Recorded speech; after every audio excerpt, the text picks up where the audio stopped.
violated. Yeah. Worldwide. Gracie Veterano, old family. Welcome to the 14th episode of the MMA Podcast. Thank you, everybody, tuning in. We finally have a fight to break down this week after 6 weeks. UFC 152, we finally have a card on the horizon. Lots of fights off that card to break down for you. Also, quite a bit of news this week in MMA. We had a few fight announcements. Michael Bisping, his fight's coming up, so he's obviously been running his mouth a lot. Unfortunately, Frank Mir injured today for that fight against Daniel Cormier. The return of Chris Lieben. Chael Sonnen, as always, running his mouth. The same goes for Dana White, and we can't wait to bring it to you on this episode. We did it, mama. We did it. We did it for the love of the game.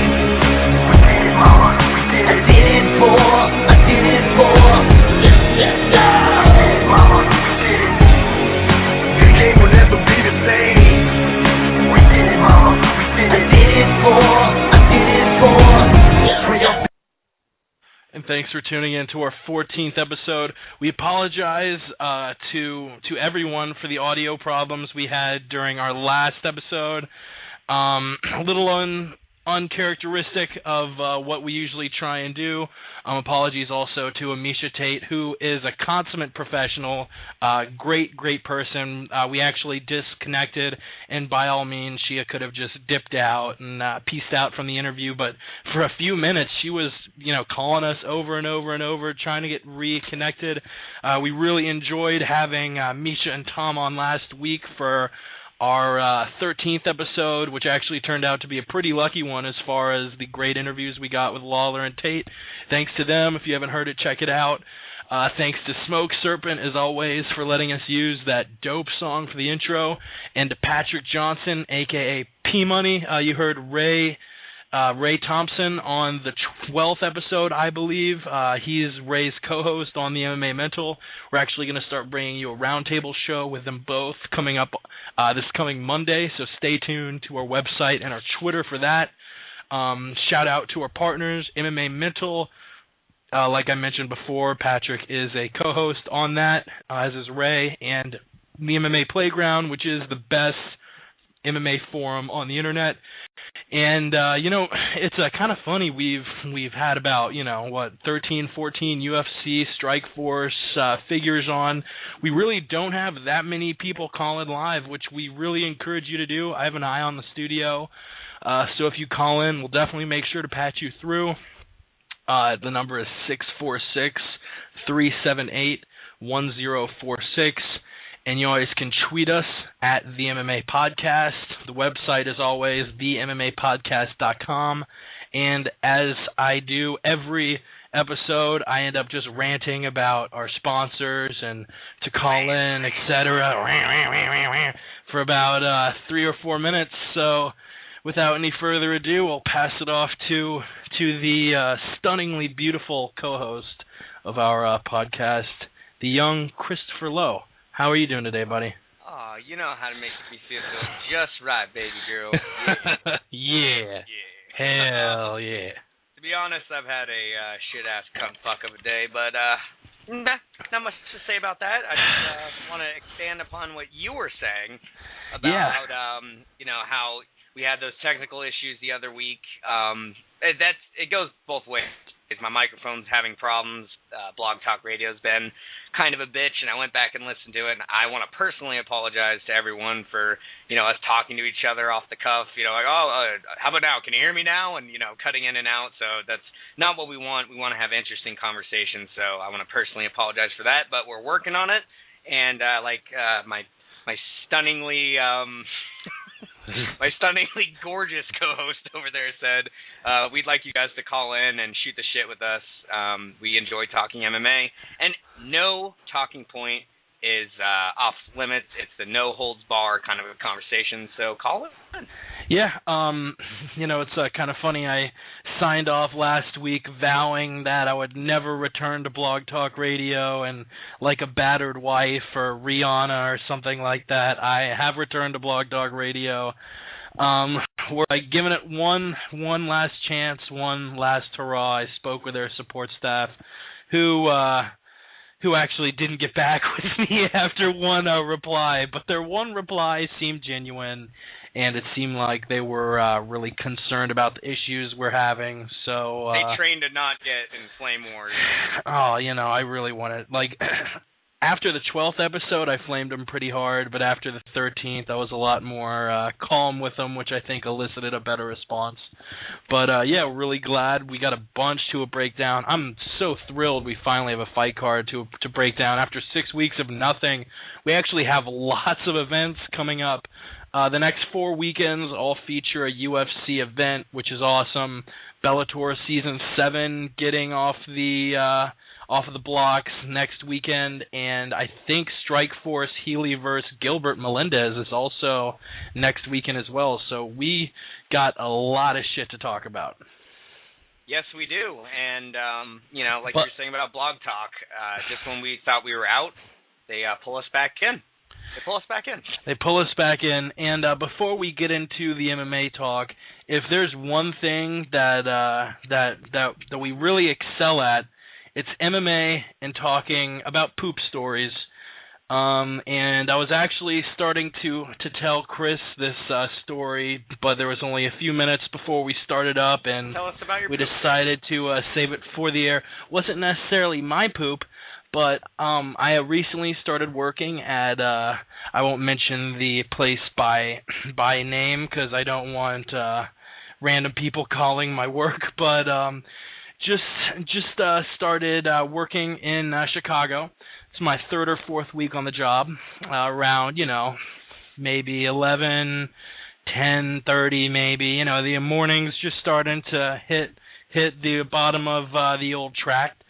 So I walk over to the bathroom, use the handicap stall as always because, I like spreading out. I like, stretching, reading my text.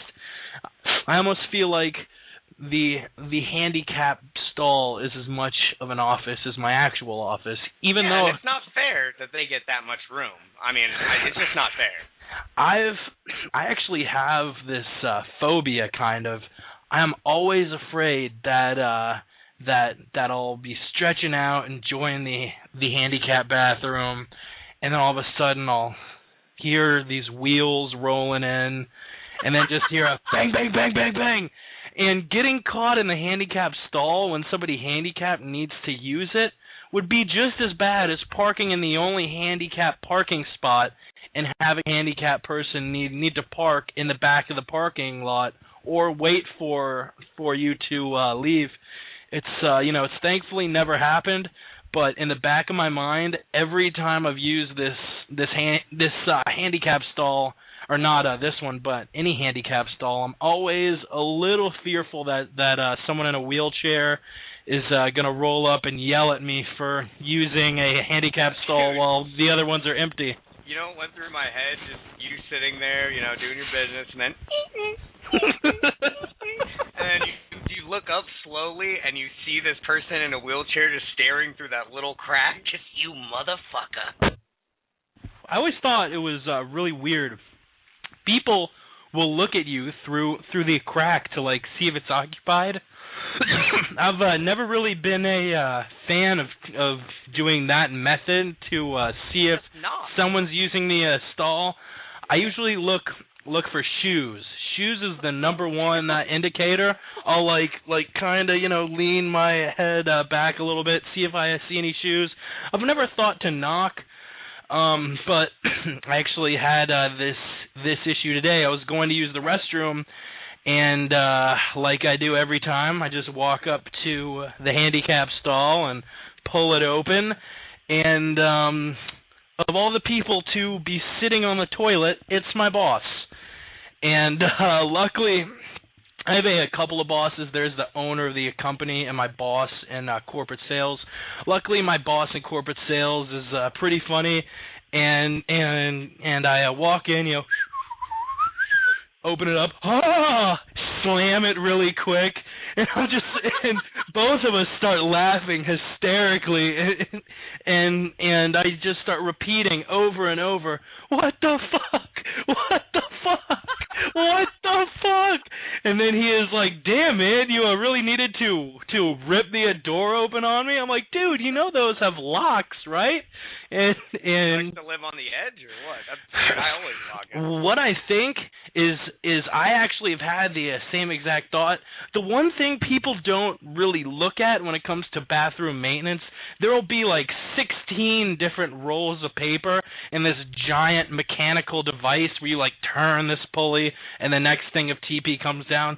We have TP technology on the brink. We have flush technology on the brink, but bathroom locks, which is really a key component, those are still in the Stone Ages, and this lock, you don't put it through a hole, but like you lock it into this millimeter deep crevice that if you pull hard enough, you're pulling that lock and the door straight off. I really wasn't, trying to hulk the door out, but I just grabbed the handle and pulled it toward me. And there was none other than my boss there, which it's a really funny story, and my first instinct with any great story is to share it with coworkers, but I have a feeling like that's one story that my coworkers will sadly never hear about. You don't know them well enough. It's like if you've known someone for you could probably, get away with it. But if it's someone you've known for all of, like, a week. I saw him pooping. Yeah, it's... I saw it because his shirt was up. Yeah, probably the furthest I'll ever acknowledge it is the first time I had to walk in his office. I pulled his door open. I was like, oh, and slammed it shut before I opened it and walked in. But... a handicap poop story as well? I want to hear your handicap poop story, and for our listeners who don't want to hear our handicap poop story, too bad. Tough shit, literally. Go ahead. Really tough shit. So I work in a movie theater, and just so y'all know, I haven't actually told Jake this story yet, but essentially every day of the week, Monday through Friday, there's this foundation called the ARC Society here in Ventura County, and what they do is they take special needs people out, and usually they come to our theater because it's cheap. It's a $3 theater. So every Monday for like the first showing, we get a big busload of special needs kids, and I'm not really going to make fun of them because it kind of sucks, and it's just a part of life. But there was a movie that was going, and I went into the bathroom, and as you all know from previous episodes, I don't like pooping with anyone around. So I went in and I checked, and I didn't check the handicap stall. I did the knock test this time. I went bum bum, and I hear what? I was like, oh shit. So I'm like, sorry, I was just checking to see if anyone was in there, and he goes, okay, bye. I just kind of like slowly backed out, backwards out of the bathroom. I was like, that couldn't have gone any quicker. Yeah, that I don't know how I would necessarily handle myself in a situation like that. I guess really the only thing you can do is do what you did. But like at a one point, I'm not trying to denigrate people who are mentally handicapped, but it's almost like you don't want to traumatize them whatsoever. It's almost like, say, which thank God it's never happened. Say I went into a bathroom, and like in today's situation, I opened up the stall door and there was someone there. If it was a kid, I would think about changing addresses to avoid be put on a pedophile list. But what if it was a special needs kid, so a kid with Down syndrome is sitting there shitting, and you walked in on him? How would you feel then? You probably wouldn't remember you. Then I would probably molest him. No. Whoa. Hey, what was that? There seemed to be some interference. Now I have actually been put on that list. No, I would probably do exactly what you would do and back out slowly and think about changing my address, phone number, identity. I would go full Jason Bourne. It's well known, if you read Start my blog. running people off of the road. Sorry. It's all right. If you read my blog, CeeLo Money, you would know that I am a fond proponent of rounding up all the special needs kids and putting them in a Hunger Games Battle Royale situation where they have Dragon Ball Z powers. But that's neither here nor there. So let's go ahead and move on to some MMA. MMA. Let's get on to some mixed martial arts. Let's eat some M&Ms. Let us eat some M&Ms. Wow, neither of us can talk today, apparently. We're going to wait to break down the UFC 152 card until our buddy P-Money calls up. So until then, it is not the first show of the month, so we don't have the fights we're pumped for. It's not the end of the month, so we don't have our beatdown of the month segment.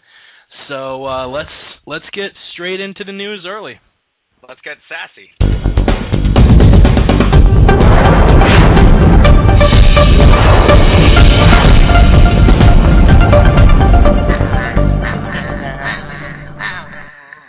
And, I guess we'll start off. The 16th season of The Ultimate Fighter premiered this past Friday, and pretty much it was just Dana White bitching about fights that go to decisions.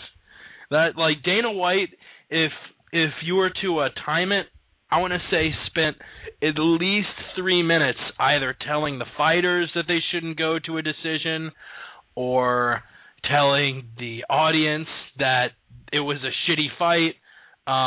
There's a lot he bitched about in this most recent episode. Did you watch it? Did you watch the whole thing? I did watch the whole thing. Did you? I did, actually. I watched it live, and like he said, just Dana White going, and this is why you never leave it in the hands of mother-flipping judges, blah, blah, and also... Mother-flipping. Yeah. You gotta... you mother-flippers. No, you gotta remember that neither Carwin nor Dana White like Big Country, which is kind of ironic considering Dana chose to put him in as a coach. It's just very strange. So most of it is the actual fights. And then you have Carwin talking about how he hates Roy Nelson, and Dana White talking about how they don't see eye to eye. It was anti-Roy Nelson and anti-judges for most of the non-fights. Yeah, and speaking of Roy, which he, he's the biggest head scratcher of them all. I think he was a contestant on the 10th season, so in literally just 6 seasons he has gone from contestant to coach. Which I don't know if we've ever seen a coach of The Ultimate Fighter who actually came from... Oh, wait, no, we had Koscheck, who was a coach. But I can't think of anyone else who was a contestant Rashad and then Evans. became... Oh, Rashad, too. Wow, Forrest Griffin. Wow, I really should have looked this stat up before I said anything. So he's only the 4th person to do the transition from being a contestant to being a coach. But he already was clashing heads with Dana White a little bit. They always have the opening scene where they get the 32 guys in the octagon, and Dana White gives this faux inspirational speech. This is what you need to do to get into the house. Blah blah blah blah blah. And Chael Sonnen? I'm Chael Sonnen.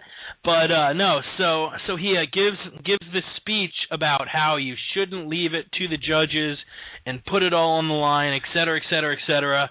And then after that, Nelson says, "Yeah, don't really listen to him. Just do whatever you need to do to get in the house. That's what it's really all about." It's like, really? Are you really just going to take this entire speech, which, we're probably going to see both Nelson and Carwin, Nelson and White butt heads a lot. Nelson's come out recently. White and Nelson have already been talking shit about each other in the media. Nelson said Dana White was, he felt like White was his wife. White said that Nelson is the perennial underachiever. So, it's going to be funny seeing Roy Nelson piss people off. Does not surprise me that he said that, and only because if you go back and watch the 10th season, Nelson won every single fight in the house before the finale by crucifix TKO. Yeah. Every single one of those guys, he did the same exact move, and I think he did it to piss Dana White off personally, because Dana White just talked a lot of shit about him, before he ever got on the show. So yeah, and that Kembo Big Country fight was the most watched fight in the Ultimate Fighter history, and also could have been the most boring fight in Ultimate Fighter history. I think over 10 million people tuned in for that fight. And when we say TKO by a crucifix, if you're not really familiar what that is, go fuck yourself. Go fuck yourself. No, we say TKO, it sounds like, oh wow, it's a technical knockout. That's awesome. No, you basically just lay on the guy and get him in such a vulnerable position that you're landing these non-devastating strikes, but the opponent at the same time can't defend himself intelligently. So even though he's just landing these little, 30% elbows or punches, the refs technically got it in the fight because, the rules are if you're not intelligently defending yourself, you gotta get fucked and have the fight ended. Yeah, I mean, as far as the ref goes, he had seen enough. It was like 4 minutes of literally Big Country regaining position, crucifix, punch in the face, little rabbit punches. I personally have no respect for it, but if it is going to be viewed as a sport and you do anything within the rules and the ref thinks you've seen enough, then okay. And to be honest, Roy has turned into a very exciting fighter after that. I think he did that to prove a point, and he's been in some wars with Verdum and Dos Santos, and he's knocked a bunch of people out, too. Knocked Schaub out in that finale of The Ultimate Fighter 10 to win the season. Schaub, Struve, Herman, he's definitely put it all on the line since then, so can't judge on that. But, we saw the 16 opening fights. A few snoozers, a few great fights, but the 16 fighters have been decided. And actually, we saw a couple of familiar names. I saw Bristol Marundi in there with a couple of other guys as well. And at least from the previews, it looks like it's going to be a good season. Lots of walls being punched, blood and sinks, screaming, vases being smashed, people holding each other. People holding each other back. Looks like there's going to be a lot of drama on this season of The Ultimate Fighter, and when it really comes down to it, that's what we tune in for. What about the fights? Because me personally, there was about 2 fights that were actual back-and-forth scraps, and the rest of them were either dog shit, boring fights, or really just quiet. Nobody was talking except for the coaches, and then someone would get a submission. There was a lot of submissions in there. Yep, that's the UFC or the first season of The Ultimate Fighter Brazil. That was a great season. A lot of really excellent fighters in there. It was. But this most recent season of The Ultimate Fighter was not the best for the fights, which is why I say now. I mean, even us both as MMA fans, if we're judging from the most recent season of The Ultimate Fighter, there's maybe going to be 3 or 4 episodes tops that end with a good fight, and the rest are going to be highlighted not by the fight itself, but by the fireworks and the drama surrounding it. You mentioned you wanted to cover Tough the Smashes. I actually didn't see that, but did that premiere recently? Yeah, I didn't see that either. That premiered what would have been 4 p.m. my time, Pacific Standard. So what would that be? That would be 6 your time, correct? Yes, 6 Chicago time. But there were lots of streams for it. I just forgot it was on. I was dealing with a bunch of shit in my life, so I wasn't able to catch it. I just wanted to talk about the idea of who's hosting it and this national flair to it. Like they have this nationalist flair where it's UK versus Australia. Oh, they hate each other, and then you have 2 guys who are coming off of brutal losses. So I was just kind of thinking that was really ironic of a choice for a Ultimate Fighter series. It definitely was, but it's kind of hard to not only find a British and Australian fighter, which aren't really in too high supply in the UFC, but find 2 at the same weight class and at the same time are sort of in the same boat to where if they fought one another, it wouldn't be a total mismatch. It'd be kind of an intriguing fight, and I personally like the choices of Pearson and Sauce. I think it's going to be a great match. I mean, really, besides Bisping, there's not many compelling choices for the UK as far as people who are, A, a great fighter, and B, going to talk a lot of shit. I think Bisping is at the top of the list in both of those departments. But it's something I doubt we see a second season of with this Britain versus Australia, but I'm really looking forward to it. Now let's talk about the coaches. Ross Pearson's a really solid guy. He had a great run at lightweight, then lost and went down to featherweight, had a successful premiere, and then lost to Swanson. So let me ask you something. How do you feel about George Soteropoulos making the drop to featherweight? He spent all of his career at welterweight or lightweight, and he's coming off of 2 losses, one by decision to Dennis Seaver and a knockout to Rafael Dos Anjos. How do you think he's going to do in a stacked featherweight division?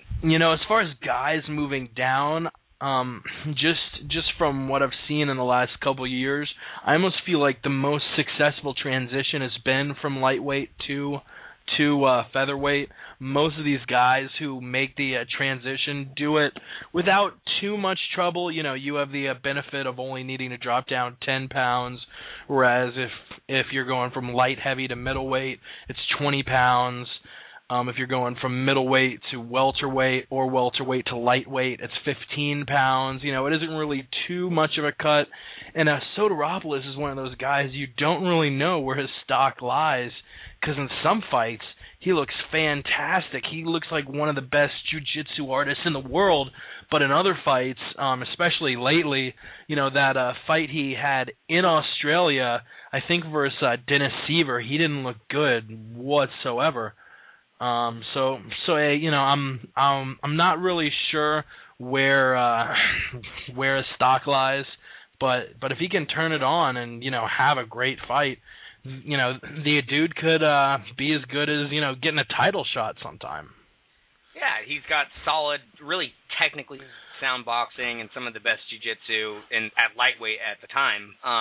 You said that there's a lot of guys moving down that are very successful, and I just wanted to make some good pods and make a counterpoint. What about Tyson Griffin, Manny Gamburian, and can you hear me? Yeah, it sounds like there's a fan or maybe something in the background. I don't know. How about it? But maybe it faded away whenever you stopped talking. So maybe you're just breathing in the mic a little hard. I'm not sure. But we heard everything you said. Go ahead. Oh, I was just going to say Griffin, Gamburian, and Brookins all dropped down from lightweight, and I wasn't really too impressed with either of those guys. Griffin has been cut. Manny is 1-2 at featherweight. At least, in the UFC. He had a decent run in the WEC. And Brookins dropped down and got starched by Charles the Bronx Oliveira after knocking out what was his name? Help me out here. What is that guy's name? He was sure. A jiu-jitsu practitioner. Donald Cerrone beat the shit out of him for 3 rounds. It's like Wagner Rocha. Oh, yep. Yeah. You got it. Yep. Wagner Rocha. So he had one decent showing and then got dominated by Oliveira. So those are just 3 guys I can think of that haven't done too well at their more natural weight. I was going to ask you who you thought has dropped down and has really impressed you from the lightweight to featherweight. The one that popped in my mind first was Kenny Florian. He was a lightweight contender and lost that fight handily to BJ Penn and dropped down. And other than the fight against Jose Aldo, he looked great at featherweight. To kind of backtrack one step, none of these guys really have a litany of impressive wins, but both of them have a single win on their record that really keeps them buoyant in their division. Pearson's being against Dennis Seaver. He won that unanimous decision against Seaver in March 2010. Other than that, he beat Spencer Fisher, he beat Junior Sunciao, but he doesn't have any real wins against that spectacular an opponent. And the same goes for George Soteropoulos over Joe Lauzon. Other than that, he's beaten Joe Stevenson, who was falling off the wagon, a Kurt Pellegrino. He beat George Roop. He beat Kyle Noak, a significantly larger Kyle Noak after losing a split decision to him. But other than that, he hasn't really beaten A or even B level fighter. Even though you don't want to take away that win from him against Joe Lauzon, because that was a hell of a win. Lauzon has some real jits, and he Kimura'd him in the second round. And what was the fight in? By a finish and by a submission on J-Lau. He submitted him at UFC 123. It ended up being the fight of the night, which, of course, in a fight with Lauzon, it's obviously going to be the fight of the night. I think he and Anderson Silva lead the pack with the Of the Night awards. But the listeners out there, you guys should really go back and watch that fight, Lauzon versus Soteropoulos at UFC 123. If you're a fan of grappling, that was some real beautiful stuff, because you get to see some awesome 10th Planet Jiu-Jitsu by Soteropoulos, and obviously Joe Lauzon is a prodigy on the ground. That was just a marvelous grappling competition. Go and watch it if you haven't seen it.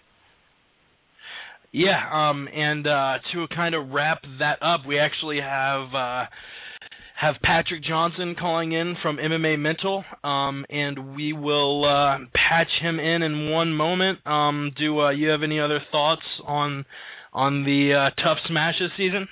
I just can't wait to watch it, even if I'm not too stoked. I'm such a fan, I'll watch it anyways. And something else I'm pretty stoked to watch is UFC 152, and that's exactly what we have him on for. What is going on, P Money? Hey, not much. What's happening, Jake? What's happening, Chris? Not too much, man. Yeah, we were just talking a little bit of shit about the Ultimate Fighter 16 premiere. Did you happen to catch that last Friday? Yeah, you know what? I was able to catch that. I had it on the DVR, and I went back and I watched it. Wasn't necessarily overwhelmed, but I'll tell you what, it could just be me being jaded. It's hard for me to get excited about the Ultimate Fighter lately. I don't know about you guys. Yeah, the last couple seasons, it's something we've mentioned. I'm not really into reality shows at all. I couldn't give less of a shit about who's starting drama with who on a reality show, but that's almost what the Ultimate Fighters turned out for. When all of the fights have happened. They aren't doing a live season again, but instead of showing fight highlights at the end of this premiere episode, it was all drama. Dudes punching walls, blood in the sink, guys holding other guys back. I think some barrage smashed a vase or something.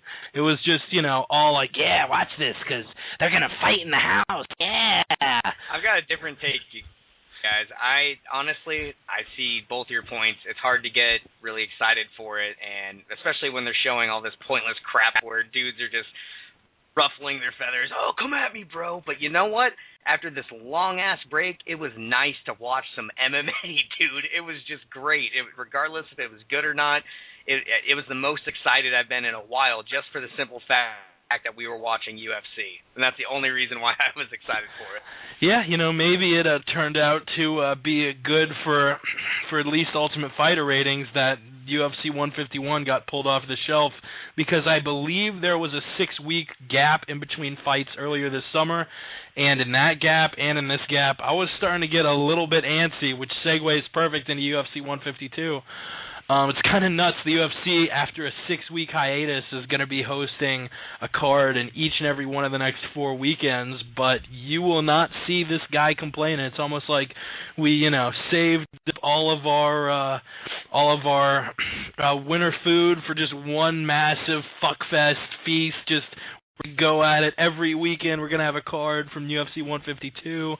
Like ancient Rome. Like ancient fucking Rome. And then we're going to throw up in between each one and go back from. It's going to be beautiful.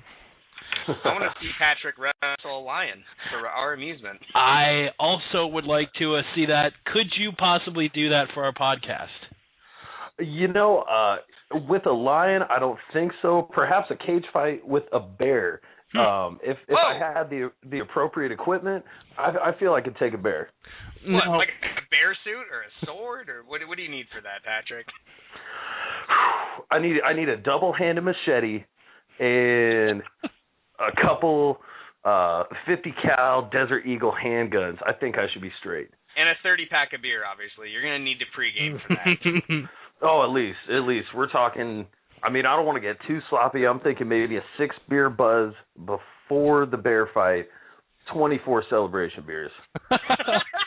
I would want a can of bear mace and a steak knife and maybe like some sort of a flame so I could eat the bear in the cage afterwards. I just need bear pheromones so it thinks I'm a female and then has it play with me and then leaves and And you would be satisfied. Everyone. Yeah. Yeah, that's entertainment, no doubt. I guarantee a lot of people would be more entertained by that than the last couple seasons of The Ultimate Fighter. Oh, gosh, that's for sure. I mean, I liked the bantamweight season and the featherweight season just because those are talent pools they haven't skimmed a million times over. I mean, how many times are we going to have the lightweight and the welterweight seasons of The Ultimate Fighter? It gets kind of redundant at a point. Definitely.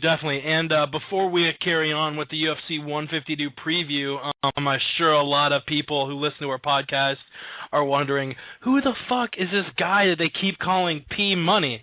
He's the co-host of MMA Mental. We had Robbie on, Ray, 2 weeks ago, and the lost episode, which you can download on iTunes. On episode 12. I'll let you take it away and introduce yourself. Yeah, well, I appreciate that, guys. Yeah, my name is P Money, co-host MMA Mental Podcast with Ray. It's on iTunes, MMAmental.com. We just actually had Steven Quadros on today, as well as Tim the Dirty Bird Means. So that was just an epic episode. Yeah, I mean, talking to Quadros, he was on there for probably a good 45 minutes, and that was a good 45 minutes. He didn't need to take out of his day to give to us, but he did, and we're grateful for that. And we all hooked up on MMA Playground, doing the fantasy MMA thing, making the predictions, and here we are today. That's awesome, man. I had never listened to the MMA Mental podcast until I talked to, help me out, is it Ray or Jay? I always forget. Is it Jay? Your host? Jay was a former co-host. Okay, so it's Ray. I gotcha. I'm sorry. Yeah. So it was Ray. I thought that I listened to the ones that they had with Jay and with Ray, and I think that you are a much better co-host than he was. I don't want to talk shit about the guy, but I felt that you had a lot more input, and it seemed like the other guy just wanted to talk shit to your host. So I think that you're doing a swell job, and I enjoy listening to you guys chat, and it's nice to meet you. Oh, well, likewise, Chris. And I know we chatted a little bit on the playground as well. And, I mean, Jay's definitely a good dude. We talk a lot on the playground, and, for whatever reason, Ray decided he wanted to mix it up a little bit and bring me into the fold, and so I've been glad to do so. And I just try and do my research and make sure I don't ask the fighters questions they've heard a million times. And I've had some awkward moments on there, bro. I feel you. Like making a farting noise when Misha Tate said brain fart. Not my proudest day. And we now hope to have Jay on sometime, so Chris and Jay can talk massive amounts of shit at each other. Patrick, I know you're actually on the West Coast. Where on the West Coast do you live at? You reside? Well, I'm out here in Palm Desert. It's actually the Palm Springs area. So you know who I'm rooting for this coming Saturday. My boy Cub Swanson fighting out of Palm Springs. Well, he's with Jackson MMA. You guys know that. His hometown is Palm Springs, though, so rooting for the local boy against the very, very crazy Du Bronx. Definitely, yeah. Chris is actually out in California as well. I'm in Chicago. You live close to where Patrick is at. I really have no idea about locations of You should cities. hang out, Patrick. I've been there. You should hang out. Yeah, that sounds fun. Where do you live? I live in Ventura. I'm about an hour outside of the San Fernando Valley. I'm really near Santa Barbara, if you've ever heard of that, and I'm north about an hour from Long Beach. So I'm right on the coast, man. 5-minute walk from the beach. You guys have a beach out there, right? In Palm Desert? Got a beach? Yeah, not really. No, not too close out here in the middle of the desert. But, we're about 2 hours from San Diego, about 2 hours from L.A. in any direction, only 4 hours from Vegas. So, this is the party triangle, we like to call it. Prime real estate, dude. Prime real estate. Dude, that's actually a pretty awesome point. It doesn't matter wherever you want to go. Between Vegas, San Diego, and L.A., I think those are 3 pretty prime spots to go out and drive to. And 2 hours, 4 hours, that's not really much of a trek at all. It's like maybe $50-$60 in gas. Yeah, exactly. If that, yeah. Well, you do know that where we live, you can hit the snow, the beach, the desert, and the forest within the same day. You can do that in 24 hours. That's crazy. Very true. Yeah, speaking of the snow, I'm sure all of our listeners are like, God, I don't give a fuck about where any of you live. But it's kind of crazy. I know it's pretty warm over there. It's pretty warm where I'm from in Florida. I had just moved to Chicago a month ago, but it's the middle of September. It's already dropping down in the goddamn 30s here. It's fucking incredible. I mean, I like the cold, but I have a feeling by like December-ish, I'm not gonna like it as much. And this is a cold ass place. Yeah, that's crazy. Yeah. But so yeah. How about that MMA, guys? How about that sport of mixed martial arts? Heard of it? Is that M&M's or? Oh! Hey-oh. No, yeah. This UFC 152 fight. It was originally supposed to be just the flyweight championship, and Bisping versus Stan. And even before John Jones got put on it, probably the story of the card was that Bisping was talking shit about flyweights, which he has not stopped doing yet. Still, talking all the shit he can to alpha male and flyweights worldwide. But I guess let's not wait any longer and start with the breakdowns. Let's stick to the 5 main card fights and 1 prelim I want to talk about, which is Igor Pekrajic and the UFC debut of Vinny Magalhães. I'm really looking forward to see what his jiu-jitsu credibility is to UFC level 205 pounders, Chris. Oh, me? I thought we were going to Patrick. Oh, Patrick? Okay. No, shut up. Shut up. Yeah. Shut up. All right. So, this fight... Hey, Patrick? What? No, this fight is, I just wanted to make a point that I would much rather see this fight or the Swanson-De Bronx fight than Roger Holay versus Matt Hamill on the main card. I've seen a lot of complaints by Magalhães saying that he'd rather be on there, and I think we can all agree on that, right, guys? Can we agree on that? Definitely. I'm with you on that, Chris. So, yeah. Yeah. You all have a great chemistry on that, by the way. Absolutely fantastic. I should just retire now and let you guys take it. I was about to basically break down that fight, but then he sounded like he wanted to say something, so I'll just go ahead and take it. Pekrajic is a very technical stand-up fighter, not too great on the ground. He's been dominated by Matt Yushenko and who else? Bonner dominated him, so he's just one of those guys that he's I'd say upper C level, lower B level, and Magalhães is on an absolute tear. I think Magalhães is going to make a complete fool out of Pekrajic on fight night. Patrick?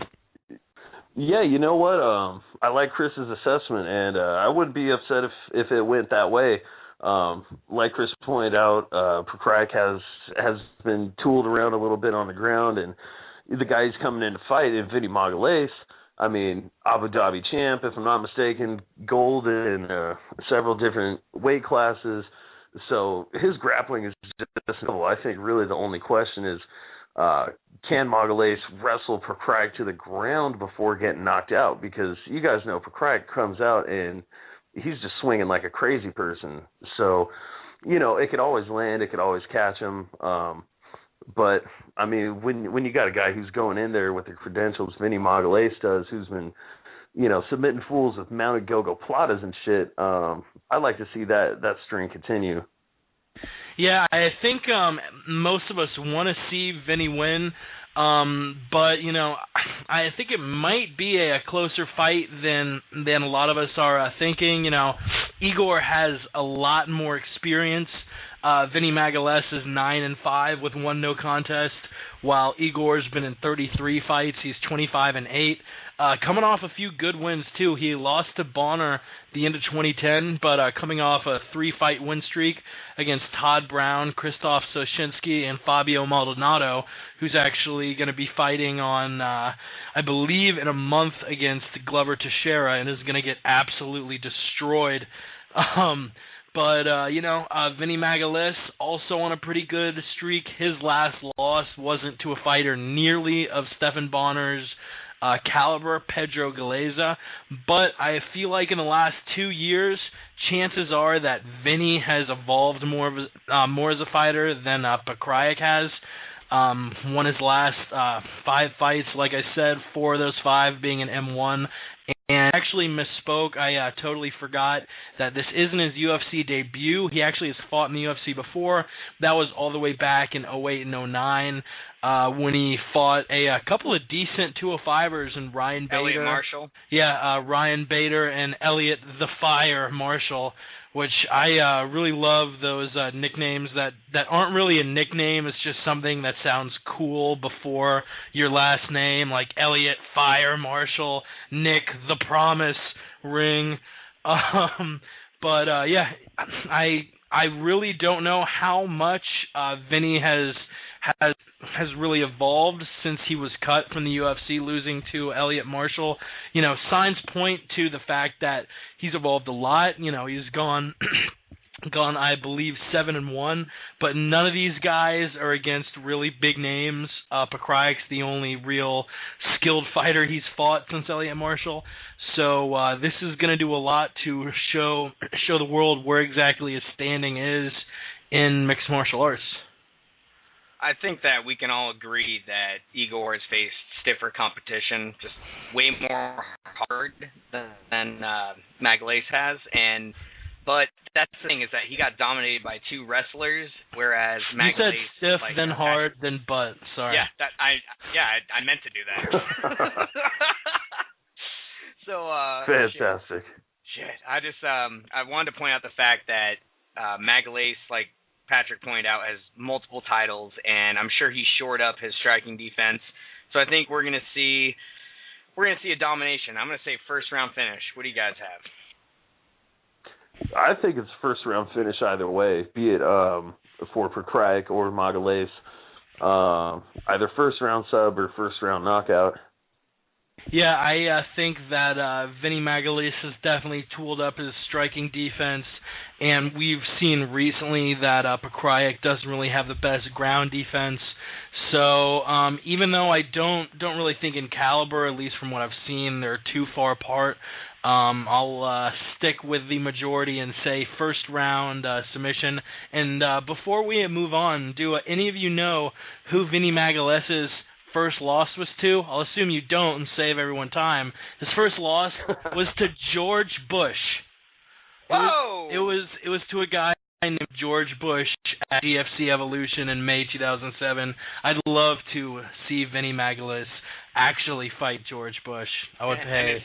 Awesome to Dick Cheney. You guys don't know that, but oh man.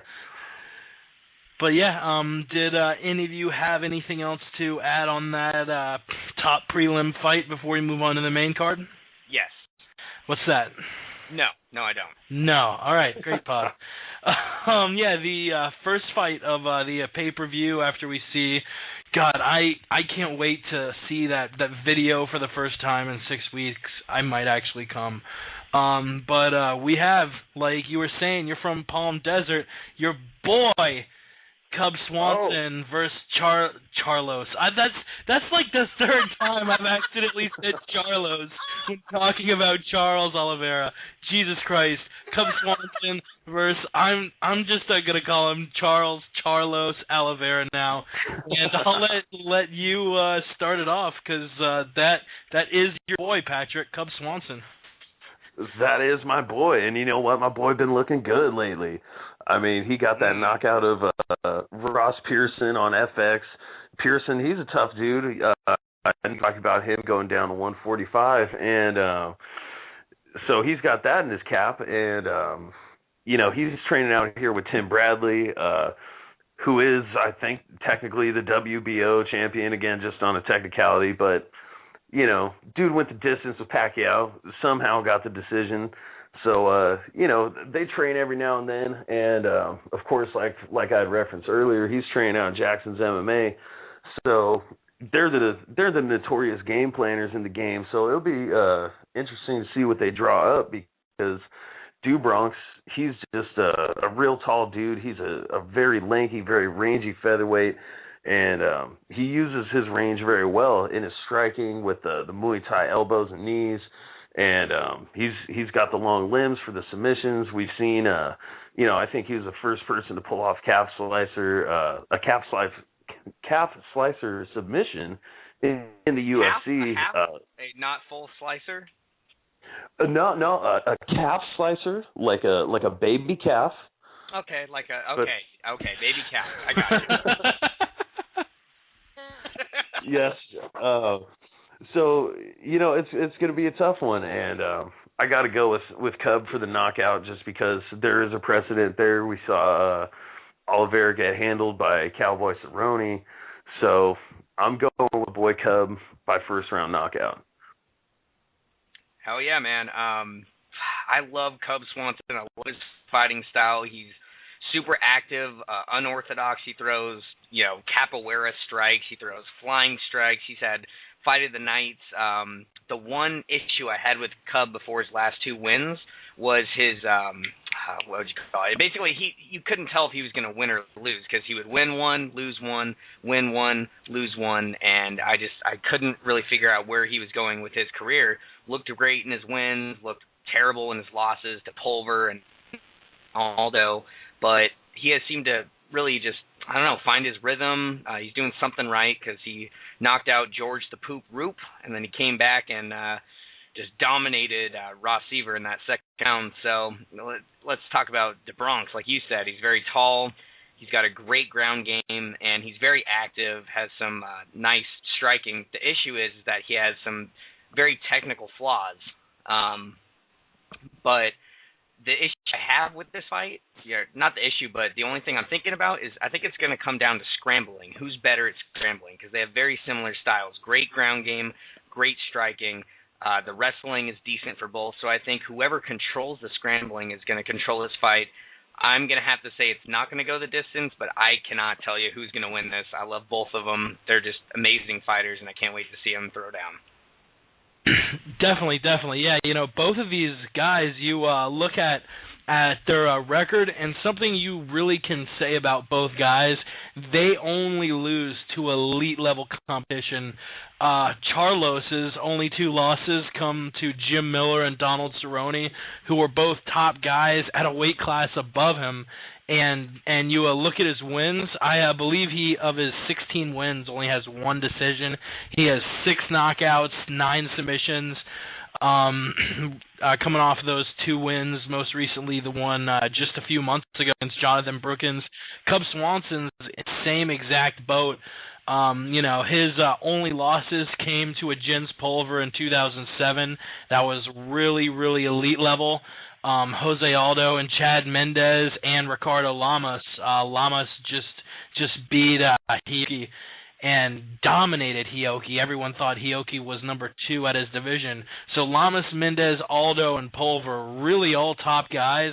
So the winner of Swanson Oliveira is going to get thrown into the elite top 5 of featherweight. So yeah, I actually think this one might go to a decision, because both of these guys not only love to finish fights, but both of these guys have iron jaws. Even though Oliveira did lose to Donald Cerrone, he's taken some shots in fights against I believe fought Efrain Escudero, took a few shots. Swanson took some shots from Pearson and Roop in the first couple rounds of those fights he had before ending it with a TKO of his own. I actually think, I feel like a lot of these fights, when you see two dudes whose records are full of finishes, a lot of times you see a decision which you wouldn't really expect, but it happens. And when it comes to a decision, I honestly see Cub having the advantage, even though he's outreached by Oliveira. I feel like when it gets to the end of the second, the third rounds, these Jackson's guys really, really have a lot of gas in their tank. Yeah, they do. You're right. Oh, yeah. Something about what they're doing up there in Albuquerque, whether it's the altitude or the training regimen they have, no one can say that the Jackson boys are doing it wrong. I mean, they rarely lose. They have a great win streak going with most of their fighters, so I completely agree. Definitely, yeah. Neither of these guys have lost to people who aren't elite, so really expect to see the winner of this fight get a top 5 guy and probably himself be in the top 5 of the featherweight division, which Cub, especially after coming off that 8-second highlight reel knockout against Jose Aldo, it's really nice to see him get a little bit of revenge and start knocking people out himself. That knockout against Ross Pearson, Jesus Christ, that was one of the best timed counters I've seen in my life. Yeah, that was a fantastic fight. That was just great, and being able to watch that on FX. I mean, his boxing's really come along, and it's good to see him be able to hang in there longer and get to put that on display. Do you guys think that Dennis Seaver is a little overrated in the title picture? Because he hasn't had a real breakthrough performance at featherweight yet, and he's had 2 fights, if I'm not mistaken. So I was just going to ask you guys how you feel about Dennis Seaver and who you'd like to see him matched up with next. He's actually only had 1 fight at featherweight. He had his debut in April against Diego the Gun Nunez. He was gonna fight Eddie Yeagan at 151, but obviously that got canceled and it got rescheduled to UFC on Fox 5 on December 8th. But that was a decision win against Nunez, who's definitely a top 10 featherweight. It's really hard to judge the stock of a Seaver because he definitely upset Soteropoulos there at 127 in Sydney. Beat Wyman, who he beat a top jiu-jitsu and a top wrestler back to back, which is extremely hard for a stand-up guy to do. But then he lost by first-round submission to Donald Cerrone. I don't know how much we necessarily want to hold that loss against him because even though it was a first-round submission. I really think he has good ground defense after fighting Soteropoulos, and Cowboy's a guy who he's probably a top 5 lightweight. That guy is crazy good. So one of my favorite fighters. I necessarily don't think he's overrated at featherweight because of the reason I just stated, and because featherweight, let's be honest here, is kind of weak at the moment. So I'm down for whoever wants to. Yeah, I mean, really, if you look at featherweight compared to it goes for all of the 3 new divisions: featherweight, bantamweight, flyweight. I mean, maybe with the exception of the heavyweight division, they're the 3 weakest divisions in the UFC. Middleweight's more stacked, light heavyweight's more stacked, and obviously the 2 most stacked divisions in the UFC, lightweight and welterweight, are more stacked than those lighter weights. So yeah, I'm definitely down for seeing people move from 155 to 145 because 155 is a much, much, much deeper division than 45. Yeah, there's no doubt about that, and I think Dennis Siver, I don't want to say he's overrated. Jake, you made a really great case for him. And like you said with the Cerrone fight, he's got that submission on his record. But if going back and watching that fight, he was basically knocked unconscious by a savage head kick like 20 seconds into the fight. And it was like a drop submission situation. So, when you're barely conscious at all, it's a little easier to choke someone unconscious. But boy, I definitely can relate to that. That's my go-to pickup lines. Jake frequents a few websites that we won't talk about until later time. My go-to pickup line is a head kick and then a rear naked choke, dragging them out of the bar. Hey, well, it's effective, so you can't knock it. But no, I'm just kidding. That's really terrible, Jake. But seriously though, you should have listened to. I believe 10 minutes in, I made a mention to molesting handicapped children. No, I swear to God, I was taking care of some stuff around the house. That is the exact moment I got the stream up and running on the show, on the website. I turn it on. I hear you guys talking about Down syndrome kids in the bathroom and, stuttering and talking about M&Ms. And I was like, okay, all right, I'm ready to go. I'm ready to do this thing. I feel at home. Absolutely. It's like Cheers, but on the radio. So it's, and with better acting and more booze. That's not one of the worst things I've ever said on the show. That's probably one of the worst things I've ever said in life, and I'm glad a few thousand people are going to be able to relive how horrible a person I am. Sorry, go ahead. No, yeah, that's fantastic. But seriously, the Dennis Siver, the fight against Diego Nunes, that was an interesting one. That was a razor thin decision. I don't know if it was just because I had Nunes picked to win in that fight, but I thought he did. But again, that was a really close one. He's a good fighter, but for me, I think at least his striking style is just very rigid to me. It's very boxy, very Taekwondo style. Hopping around, right? Hopping around, just yeah, just side stance, just coming at you, and which is effective to a degree. And I mean, of course, I'm, what the fuck do I know? He won 8 fights in a row in the UFC, or I don't know about that. He had a good streak going though, but somehow I think he's like a gatekeeper, where if the division were more fleshed out than it is, and I think it's getting there, especially featherweight and bantamweight, I think they're really getting there. But I think when those divisions get a little more solid, I don't think he'll be in the top 5. I think if let's say Oliveira or Swanson were to take him on next, I think I'd probably pick either of those guys over Siver. Absolutely. You guys both made great points. The only reason why I wanted to know what you felt about Dennis Siver is simply this. The guy had a good run. Then, he dropped down, and let's look at his losses. Big guys, Pearson, Cerrone. But let's just take into account who is at the top of the division, regardless of wins or losses.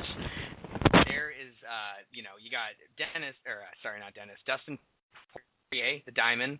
He's a great fighter. He had a crushing loss to Korean Zombie, but that's no knock on him. KZ has looked great. So I don't think Siver could beat that guy. I don't think Siver could beat Lamas. I don't think Siver could beat Swanson. And then you have the Korean Zombie. You got Aldo. Edgar's moving down. He barely beat Nunes. And you brought up the Wyman fight earlier. Let's talk about that. He barely won that fight, and that was at lightweight. He barely won that. That was by a razor-thin decision. So I think you guys are right. I think he needs to put on a couple really impressive performances before I kind of reevaluate where he's at. Definitely, yeah. To address what Patrick was talking about Diego Nunes, yeah, he was 13-0, 3 fights into his WEC career.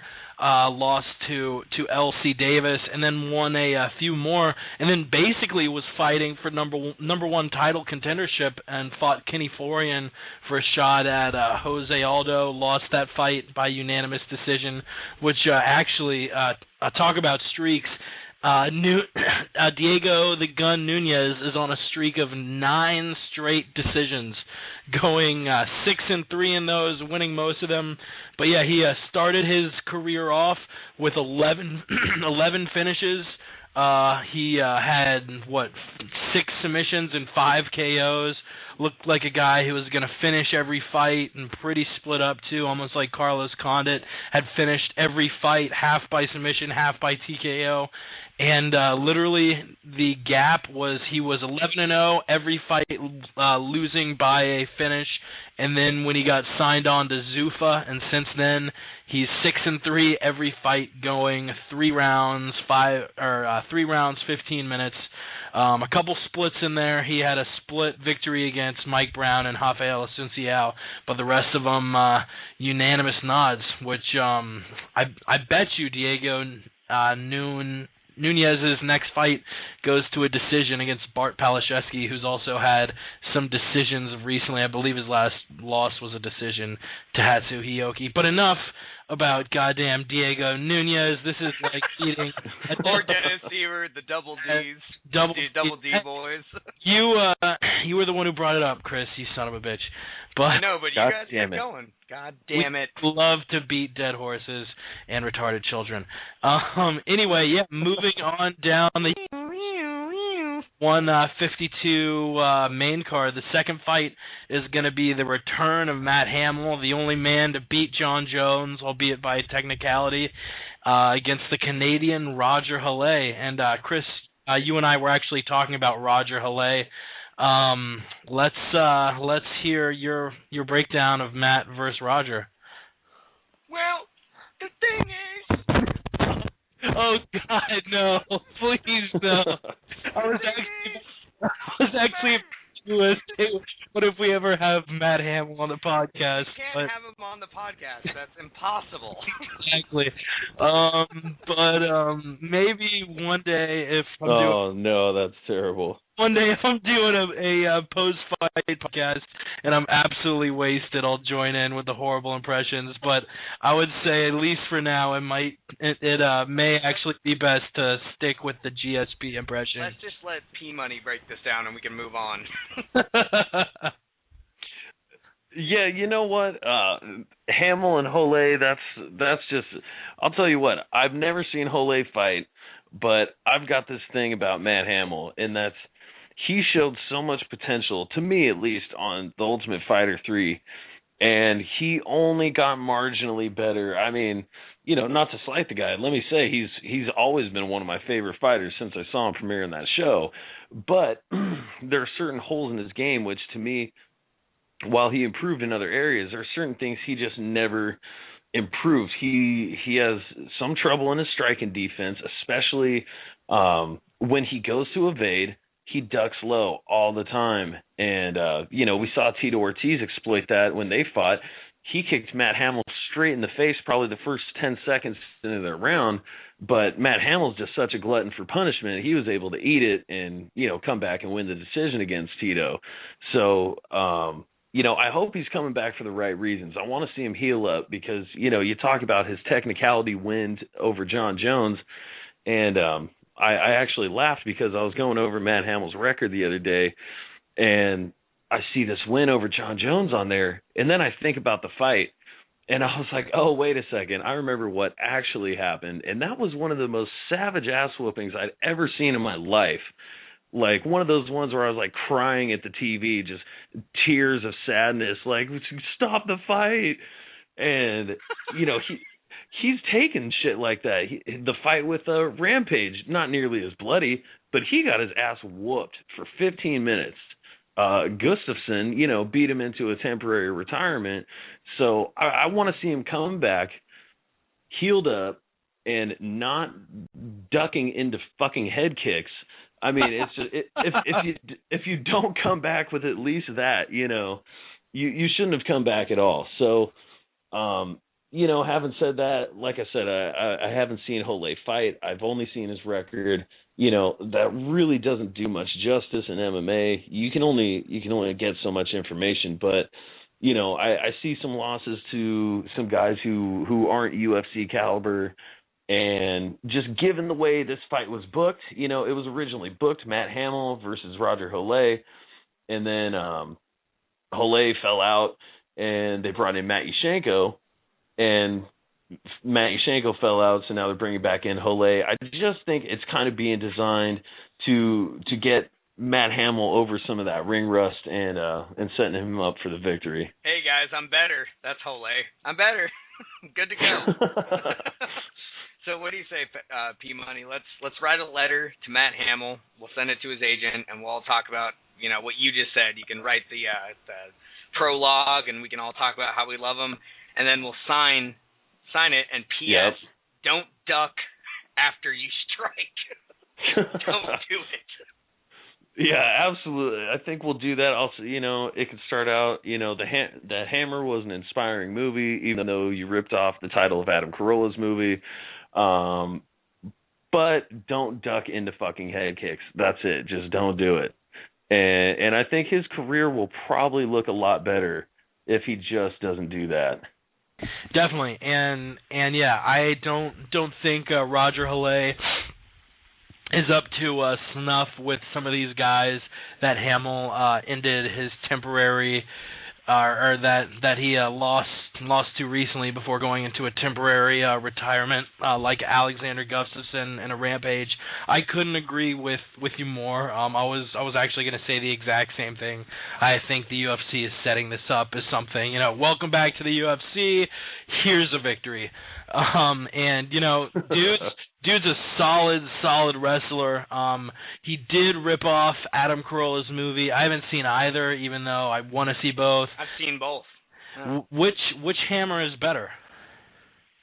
If you want a really good, fun time, watch Carolla's. If you want to cry and masturbate at the same time, I would recommend checking out Matt Hamill's version.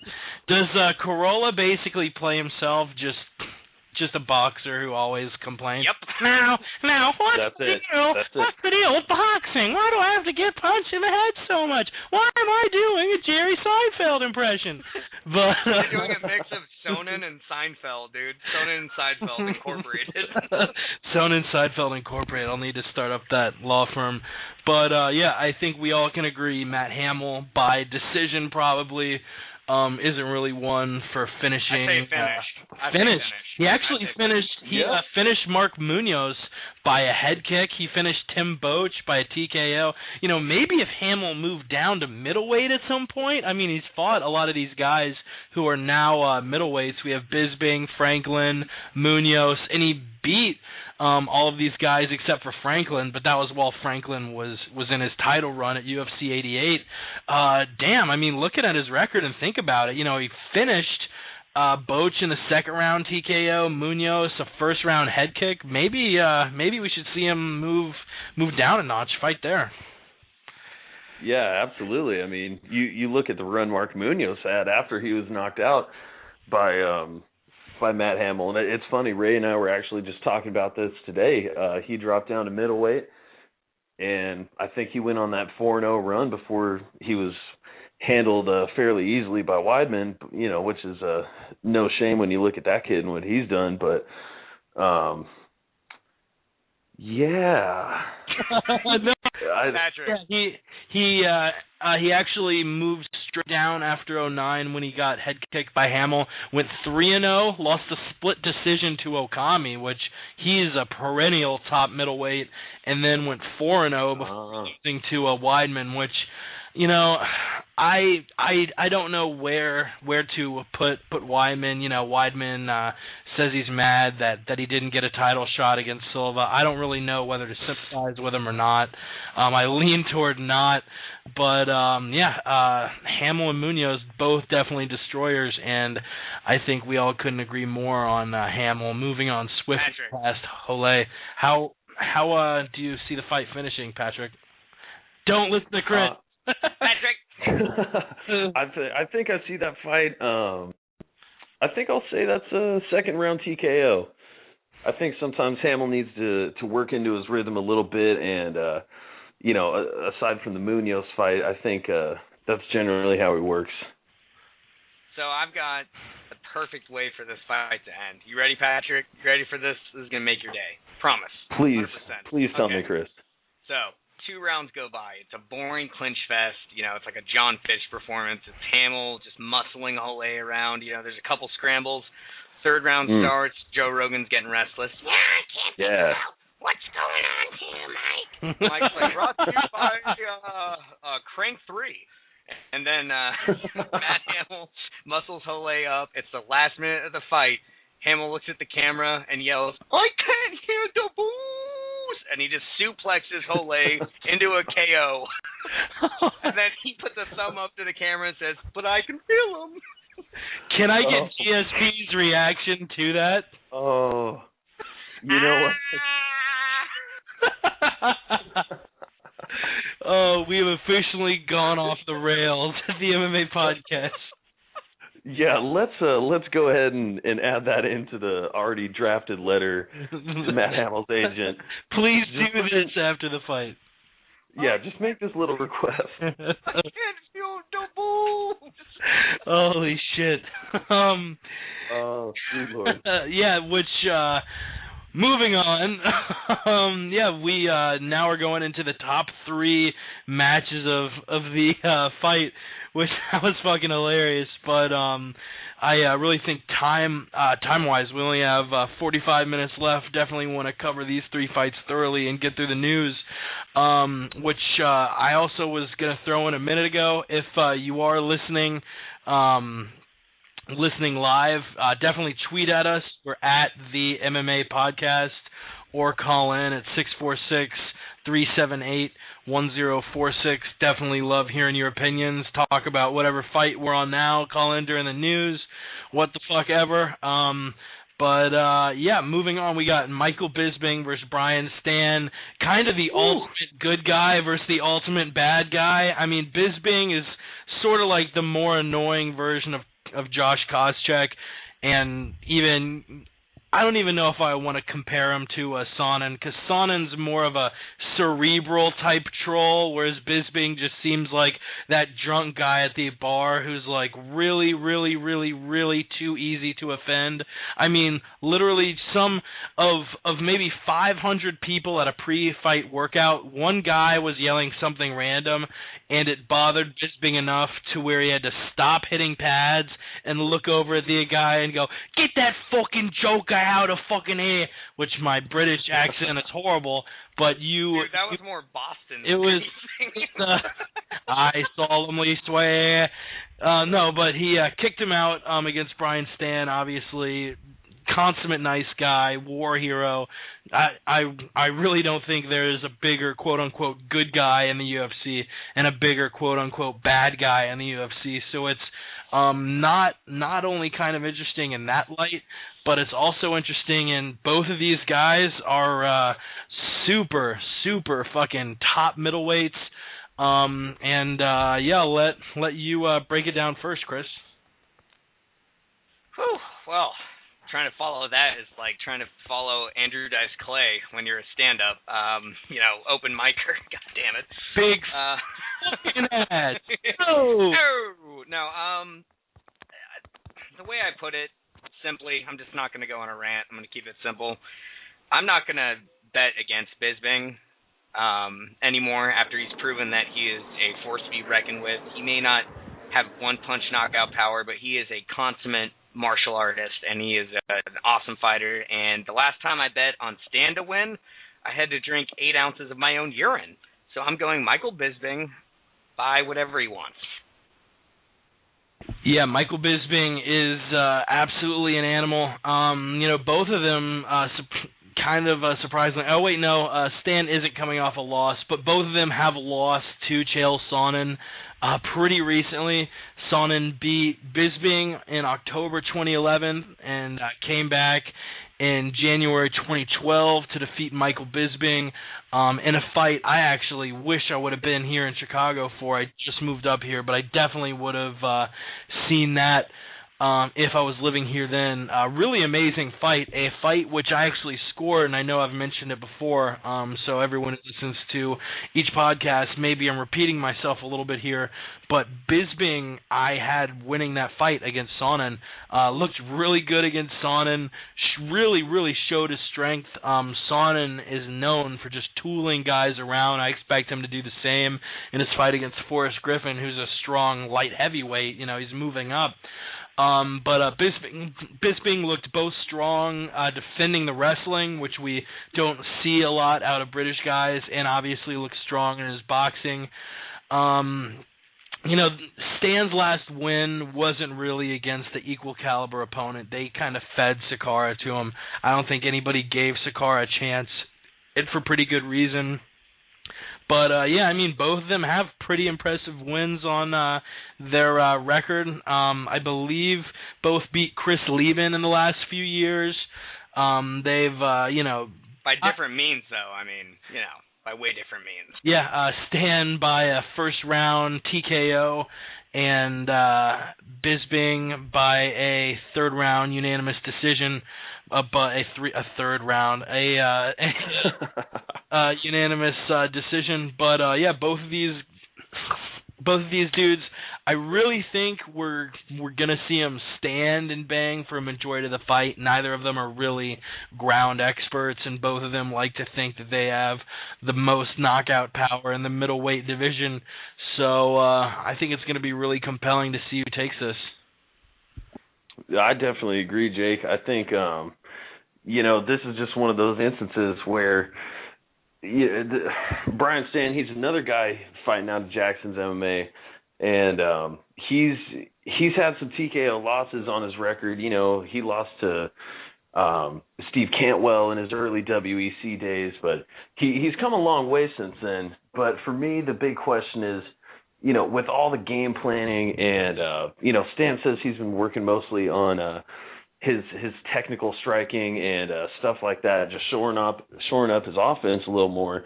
But to me, it seems like Michael Bisping, he's one of those guys, he's been in the fight game longer than Brian Stann, admittedly. And so it's one of those things, will he be able to catch up to Bisping's level? Because I know he rubs a shit ton of American fans the wrong way, but Bisping is a good fighter, and, he does hit hard. He's got a lot of TKOs. A lot of people like to call him pillow fists and stuff like that, but, he's not like Jake Shields where you can have a guy mounted for 4 rounds and not finish a fight. Dude has 14 knockouts. He's definitely legit. Yeah, he's legit, and, he's handled a lot of people. Look at Eric Schaefer, who he TKO'd. Eric Schaefer's only been TKO'd by 2 people. Bisping's one of them. So, I think Bisping just might have the tools to get the job done. And I think he could actually get the finish as well. Yeah, when people talk about potential title fights for Anderson Silva, you hear Michael Bisping's name brought up a lot more than Brian Stann. I think it's for good reason. Stan's kind of new. Just started fighting MMA in 06. Was joined the UFC in 09. Only has 16 fights on his record, where Bisping has 26. A lot more skilled. And really, if he would have beaten Sonnen, I think we would have seen a Silva-Bisping fight next instead of Silva versus Bonner. And that was a fight I actually gave him. He looked real good in that fight against Chael Sonnen, even though he lost. Yeah, he did. He looked even better in that fight where he pieced apart Jason Miller and basically stripped him down so hard and demoralized Miller so hard. He was a shadow of himself in his next fight and ended up retiring.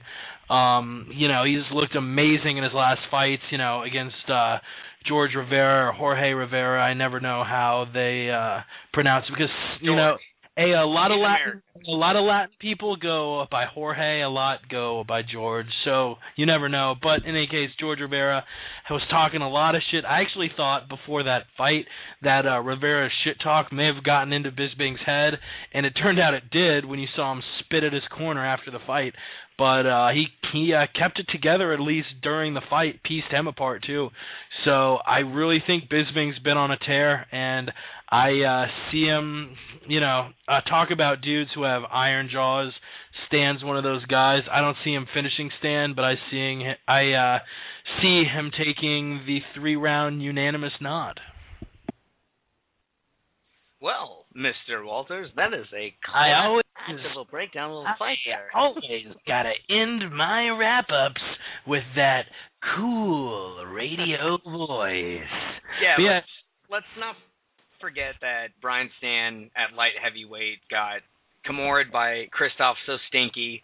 He got dominated by Phil Davis, and Steve Cantwell, who was on a 4-fight losing streak. It may even be 5 at this point. I'm not sure. So he got beat by that guy. Is 5, yeah. He lost to Ricky Fukuda. He's don't sell him short, Chris.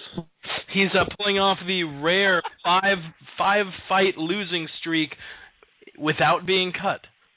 Yeah, he's bettered Dan Hardy on that losing streak. But my point is, he's looked great at middleweight against Macenzio, a guy that has never looked good. Lieben, he caught. Apparently, Lieben had the flu, and they said that it was because he ate too many gummy bears. I'm not making that up. It's not a joke. And True. On top of that, he beat Jorge Santiago, who has a chin that makes Arlovsky's look like granite. So Brian Stan is highly overrated, a one-trick pony. I enjoy his fighting style, but Michael Bisping is a full-fledged mixed martial artist. So I got Bisping by finish. Ow. Yeah, so I think all of us can agree on Bisping winning that fight, which if Ray is listening, I'm sure he'll be very pleased with that. Our British friend... Don't you mean Jay? I actually mean Ray. Jay is the one who you're going to fight on a future podcast. Oh, thank God. I'm looking forward to that. Hopefully it'll be a bear fight. He actually just ran a half marathon, so you better finish it in the first round because players got cardio. Well, I'm and scared. kickboxing. Oh. I know that fool. I know he's like a purple belt or something. In kickboxing under Jean-Jacques Machado. Speaking of that, we're definitely, if we have time to get to it in the news, definitely want to talk about Jean-Jacques giving Rogan his black belt, which I kind of think he just did because Bravo just gave it to him. But, it was like literally within like a month, which I don't know how coincidental that is. But I digress. We'll move on to as I turn back on my smooth radio voice.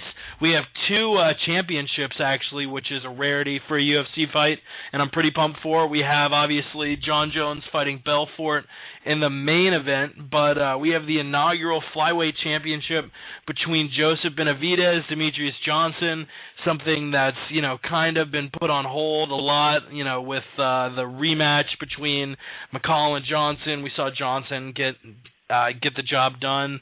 And Joseph Benavidez, Demetrius Johnson, I think all of us see this fight going the same way. A lot of people say that the flyweight 125-pound division was basically made for Joseph Benavidez because he's that good of a fighter, but, we all can admit that he was oversized fighting at 135. Dude's got a really small frame. Natural weight is 125 pounds. He's a huge favorite in Vegas.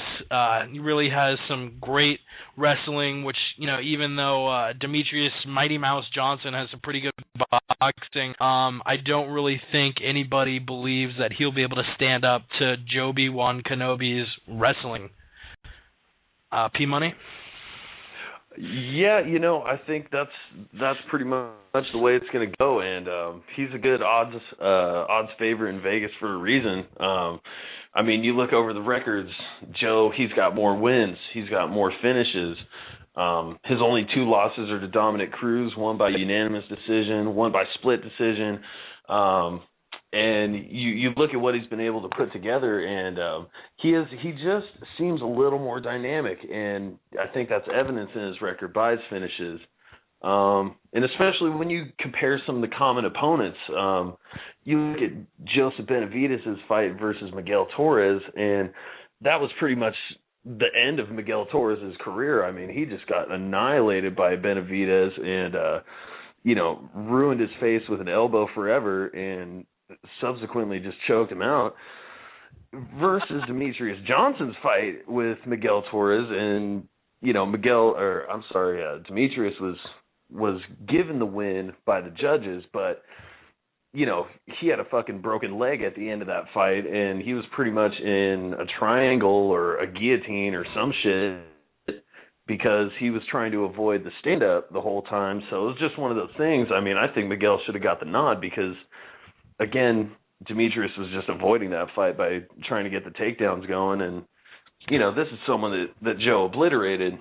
So, MMA math is never perfect. We know that the styles make fights, and Miguel is a very different opponent than Benavidez is for Demetrius. So it's a close fight, but I think this is either going to be a decision for Joe or I say like 4th round TKO. Okay, yeah, I feel you. So 4th round, you got Benavidez. You said MMA math is never perfect, and I'm going to kind of continue that trend. Joseph Benavidez has only lost to one man twice. That's Dominic Cruz. That's Dominic Cruz by split decision both times. Both times he lost by split decision. One was for a title. One was for a number 1 contender fight. He has choked out Wagner Fabiano, who is a black belt. He choked out Miguel Torres, like you said, who is a black belt. He's knocked out Ronnie Yaya, who just choked out Josh Grisby, a former number 1 contender for Jose Aldo's belt at featherweight. And you also have, who else has he beat? He's beat some pretty big guys. Eddie Wineland. He dominated Eddie Wineland. I mean, this guy was no joke at 135. At 125, the sky's the limit. I've got Benavidez winning simply for the fact that he has some amazing wrestling, a versatile, crazy striking style, and he's never been finished, and he's never been even really close to losing. He got a couple split decision losses. So let's just remember that. And Demetrius Johnson is a good mixed martial artist, really fast and really brave for fighting a weight class above his natural weight. But ultimately, Benavidez, I think, is the X factor here. That guy just does not lose at all. So I've got him winning by a crushing finish at some point in the fight. I think the world would probably be a better place without Dominic Cruz. I mean, Dominic seems like a nice guy, whatever, but he's almost like one of these Mitt Romney characters that, he seems nice maybe, but you don't really see a personality in him. He kind of seems a little bit like a robot. And all Dominic Cruz does is beat, the world's most favorite fighters. Everyone loves Benavidez, gave him his only 2 career losses. Obviously, the thing between Faber and Cruz, where Cruz stopped him from getting a title. We'll probably see Hennet Barao beat Cruz down, I'm hoping, in the next Bantamweight championship fight. But,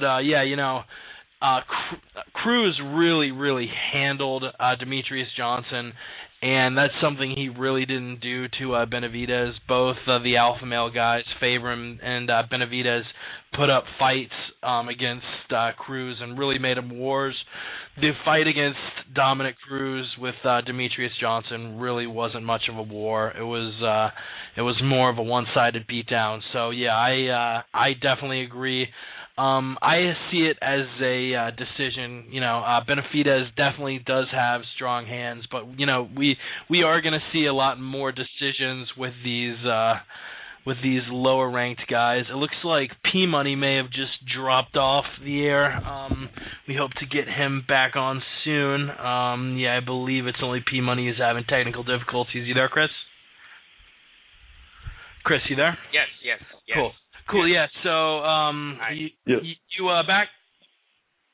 Cool. I'm back. I'm good. Cool. Goddamn technology. Has Patrick Johnson risen? He has risen from the dead, risen indeed. He has risen indeed. But Benavidez doesn't necessarily have the heaviest hands at the flyweight division, and we're going to see more decisions at these lower weights. Benavidez went to a decision with guys like Loveland and Wineland last year, so I see it being a one-sided 5-round unanimous 50-45 nod to Joseph Benavidez. Boo! But that's what I think is going to happen. Boo! You know, can I just say real quick, too, I think this should be the main event. Fuck Vitor Belfort versus John Jones. I mean, that's going to be a good fight if you like, one-sided ass whoopings. But this is the first UFC 125-pound title fight. The first champion's going to be crowned. This is the fucking co-main event? That's bullshit. I fucking totally agree, man. It's the most one-sided fight on the card, and it's really going to headline. Chris, popcorn. Chris want popcorn. I'm just doing that to fuck with you guys. I agree as a fanatic, but you guys have to realize that the UFC takes into account the casual fan, and nobody out there is gonna, want to see that as a main event when they believe that those guys could get their ass whipped by Ronda Rousey or Cyborg. Like, most people out there that watch MMA and are casuals are meatheads, and there is no friggin' way they're going to go, oh, I want to see these miniature guys battle when, like, my little brother could beat them. It's just, it's a business standpoint. I don't watch NASCAR, but if I were to watch NASCAR, I wouldn't be watching for guys that turn left a bunch. I'd be watching for the horrible, terrifying, fiery crashes and hoping people die on turn 4 of the Daytona 500. Just praying. What does that have to do with flyweight fights? Is there a parallel? It has to do with the fight that a lot of these people, especially at bars, aren't tuning in for MMA. They're tuning in for ass whooping, and I think most of us agree as we move to the main event. Yeah, John Jones, Vitor Belfort. First, Dan Henderson. He was going to be the first guy ever to have fought both Anderson Silva, John Jones. Gets injured, pulled off the card. Then they were going to replace him with Chael Sonnen. He was going to be the first guy in history to fight both Anderson Silva and John Jones. John Jones didn't want to fight him on 8 days' notice, declined it, canceled UFC 151 effectively. Now we know that Vitor Belfort's going to be the first guy ever to fight both Anderson Silva and John Jones. And, Sonnen is moving up from middleweight, even though I guess it's a little bit of a transition. His last fight was at a catch weight of 197. He actually hasn't fought since January of this year when he fought Anthony Johnson in a fight where he choked Johnson out in the first round. Looked good. Vitor actually, other than that, horrible loss to Silva where he got front kicked in the face, which is probably the highlight of the year for 2011 as far as what they've shown over and over. I mean, the Silva-Sonnen 2 fight, I think I saw a clip of Beaufort. Wow, I'm really fucking names up today. Beaufort and what was the other one? It was the Charlos. I was about to say Chonald. but I think I saw Vitor Belfort get front kicked in the face like 500 times in that lead up to the fight. But really, other than that one fight, Belfort hasn't lost since Pride 32, where he lost a unanimous decision to Dan Henderson, the guy who was originally supposed to be fighting John Jones in this fight. But, Vitor has, the old cliche. He has a puncher's chance. But other than that, John Jones, he's bigger, he's stronger, better striker, better on the ground. And he is, I believe he's something like a minus 900 favorite in Vegas. He's only minus 410 on the Playground. So if you're a part of MMA Playground and you listen to this, definitely put as much as you can on John Jones. It's going to be John Jones all day in this fight. Yeah, absolutely. It's just going to be a Jones-led domination. I mean, of course, Belfort has a puncher's chance against just about anyone who has a pulse. But, I mean, we saw the troubles that Belfort had against Anthony Johnson, and albeit a lot of those were his own mistakes more so than what Anthony Johnson did. John Jones, he's too young. He's got the range. He's got the striking. He's got just the insane reach and the insane leverage that he can generate with that reach that just gives him such an advantage in the wrestling department. And I mean, we've just seen it happen so many times in the lead up to this fight. I mean, you look back at John Jones versus Brandon Vera. Brandon Vera was saying he was going to come in and do all this and that, and the second he got taken down by John Jones hit him with one left elbow to his orbital that broke his skull, and he wanted no more of that fight, and he was tapping the strikes. In 3 places. Yeah. So, John Jones, he's just on another level. He's too savage, and I tell you what, I'm debating whether or not to watch this fight at my house or to go to Vegas and pay off my mortgage by putting everything I own on John Jones. I'm not sure. Wow. Well, I'll tell you what. That's a really deep question. Are you legitimately thinking about doing that? you bet the farm on him? I tell you what, I'm thinking about taking out a second mortgage, and the only thing is his odds aren't good enough to just straight up. You got to tease it a little bit. You got to tease it. So I'm trying to figure out, is it a Bisping Hamill Jones parlay? Is it a Benavidez Jones parlay? I'm trying to figure out the details, but I might just play it safe and kick back at the pad this weekend. As far as gambling goes, the last time I thought about putting a lot of money on a fighter, which thank God I didn't, I thought about putting like $300 or $400, which the biggest bet I've made in my life was $50. I made it a few times. A couple wins. I think I picked Bindo once. My last bet I ever made was Son and Marquardt after I put 50 on Marquardt. I was like, nope, I'm done betting on this sport. Done. But the last fight I really thought about putting a lot of money on was BJ Penn, Frankie Edgar 1, and I would have been absolutely livid after that judging, because not only was BJ just a shell of himself, but I do really sincerely think he won that fight. But yeah, that is for another podcast. But yeah, I think all of us can agree that Jones is going to wipe the floor with Vitor Belfort. There is maybe the 1 in 100 chance that Jones puts himself out there, which I doubt, because he's really, really good technically, really great. But yeah, I he might put himself out there, and if he does, and Vitor connects and dazes him and rushes in and finishes him, maybe that's a possibility. But John Jones all day, I think we can succinctly agree. I agree. But yeah, thanks for coming on. We have about I think we have 18 minutes left if you want to stay on for the rest of the podcast and break down the news with us. But I know we've had you on a little over an hour now, so I know that Mrs. Money wants to have some of her P money around if you got to go, but we love you to stick around crack-wise, as Adam Carolla would say, for the news if you'd like to. Yeah, absolutely. You know what? I got about 18 minutes left in me. Let's do this thing. Let us do this thing, and even though we played it at the top of the pod, we'll play it again because it's only 10 seconds left.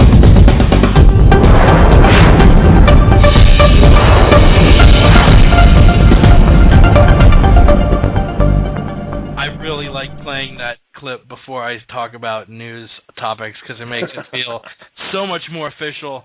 But yeah, we were talking about the tough premiere, which I guess we covered pretty thoroughly at the top of the show. But Yushin Okami versus Alan Belcher actually, I think, was mentioned or was announced the day after our last podcast, so we weren't able to get to that last week. But yeah, it's going to be at UFC 155, which is shaping up to be an awesome card. Dos Santos, Velasquez, Chael versus Forrest Griffin, Tim Weidman versus Boach, and Maynard versus Jay Lau. We have a caller on the line who we'll get to in 1 second, but first I want to hear what Patrick's take. You're staying the extra 18 minutes as a guest in our show, so I'll let you break it down first, lead it off.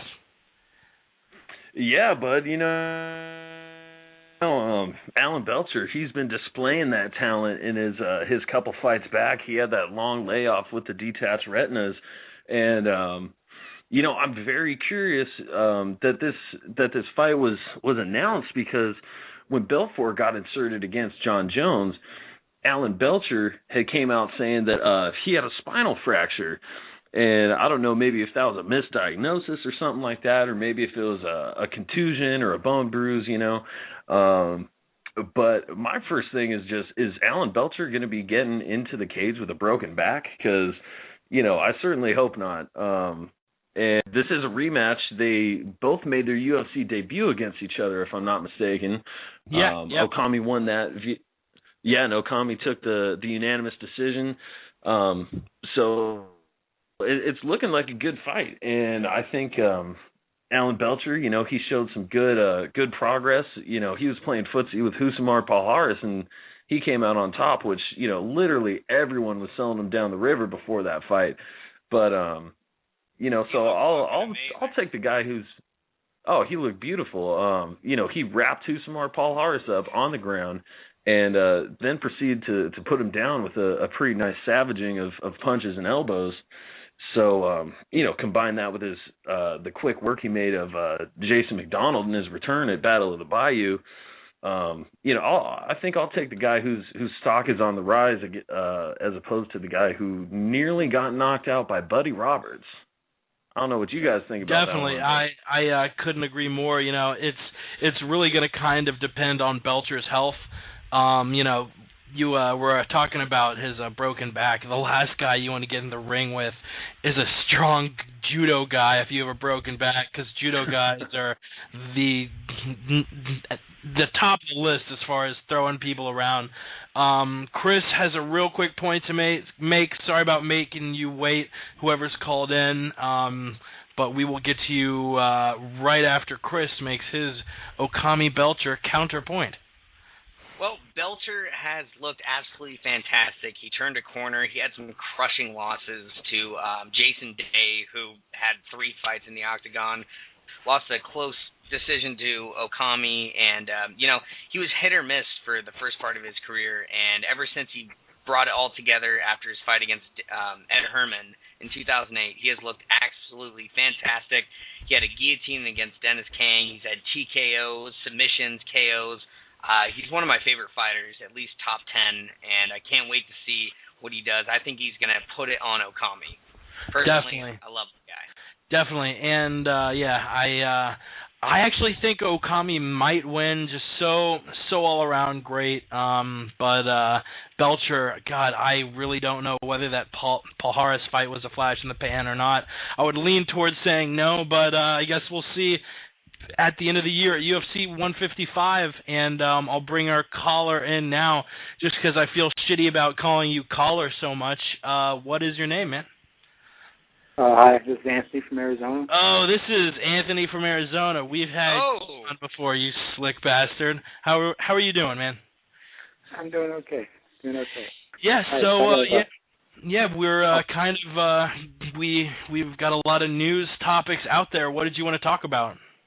I wanted to go back quickly to the Benavidez versus Johnson fight. I know Jones and Belfort visiting and Stan kind of one-sided fights. Benavidez-Johnson arguably is fairly even.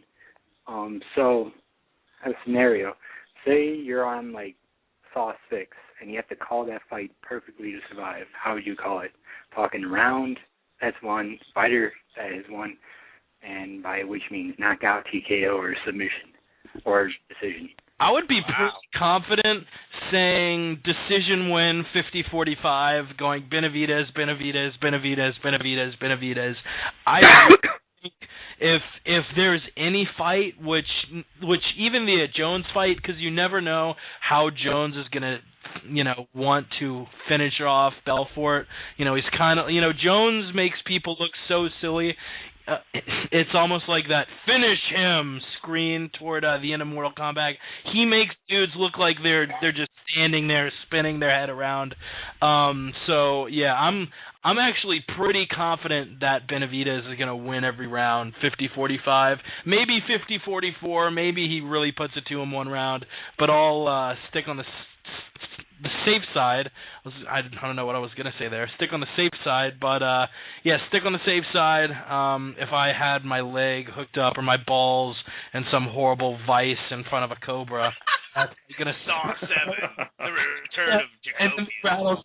bites down right like in like on one of these sides, not really in the middle, because there is a way if the snake bites down in the middle of the sack, it pushes each testicle away, but like really just sinks its teeth in one of the balls, and I like can feel the ball like expanding and fleshing venom just eating away at my testicle.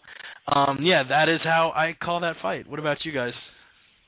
Oh my gosh, that is that's a really terrifying scenario. And what is the trap you would be in hypothetically? I'll throw that in there as well. The snake was pretty spot on. So that's like the scenario. You have your genitals right there, just ready to be eaten by a snake if you pick this wrong. Yeah. Oh Jesus.